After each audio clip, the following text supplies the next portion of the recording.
তো ভাইও আর बहनों, ফুটবল প্রেমীও, তো আজ থেকে শুরু হচ্ছে world most famous football league, the champion league.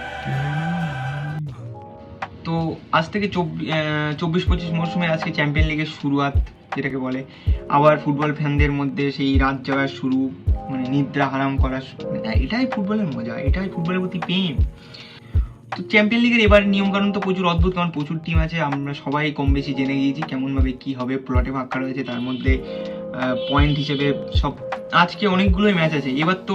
এবার চ্যাম্পিয়ন লিগ তো আরও জমবে আশা করা যায়, কারণ নতুন একটা যেটাকে বলে এক্সপেরিমেন্ট করছে, মানে আলাদা একটা মানে মজা চলে আসবে। প্রত্যেকটা বড় টিমের বিরুদ্ধে খেলবে, আমরা কম বেশি এটা জেনেছি। তো আজকে রিয়াল মাদ্রিদের ম্যাচ আছে, আজকে জুভেন্টাসের ম্যাচ আছে, আজকে আছে মিলান ভার্সেস লিভারপুল। আমার মতে এটাই আজকে সব থেকে মানে হাই ভোল্টেজ ম্যাচ হওয়ার কথা আজকের দিনের।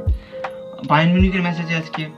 আর একটা ইপিএল এর আন্ডারডগ টিম, যেটাকে আন্ডারডগ টিম না, কিন্তু ওরা মাঠে খুব ভালো খেলে, সেটা হলো অ্যাস্টন ভিলা। আজকে অ্যাস্টন ভিলার ম্যাচ আছে। তো এই ম্যাচগুলো আজকে সব দেখা যাচ্ছে। আজকে ব্যাপার হলো লিভারপুলের ব্যাপারে একটা দেখার, যে ক্লপ চলে যাওয়ার পর কি করে দেখা যাক। আজ নতুনভাবে চ্যাম্পিয়ন লিগ শুরু করছে তারা। ওরা ইন্টারন্যাশনাল ব্রেকের পরে ফার্স্ট ম্যাচে হেরে গেছে। এটা ক্লব থাকলেও তো হতো না। ক্লব যেভাবে বলেছিল যে আমি আর নিজে এনার্জিতে পেরে উঠছি না, সেটাই দেখা গেল আগের দিন খেলার মধ্যে, যে চ্যাম্পিয়ন লিগে দেখা যাক কি করতে পারে। এসি মিলানও দেখার বিষয় আছে, কারণ এসি মিলান মানে ইতালির যে কোনো club, Inter Milan, AC Milan যেগুলোই বলেন, আমরা সবসময় ওদের মানে ডিফেন্ডিং অ্যাপ্রোচের জন্য জেনে থাকি। তো সেখানে লিভারপুলের অ্যাটাকিং দেখা যাক কেমনভাবে কাজ করে আজকে। তো এটাই দেখার, আজকে দেখা যাক কেমন জমে। রিয়াল মাদ্রিদেরও দেখার বিষয় আছে, কিভাবে খেলে। ভিনিসিয়াস জুনিয়র থাকবে মানে অ্যাটাকিংয়ে, ভিনিসিয়াস জুনিয়র, রড্রিগো, ওদিকে এমবাপে, মিডিলে আছে আমাদের master class, the master mind, আমাদের মডরিচ কাকা বলি আমি ওকে।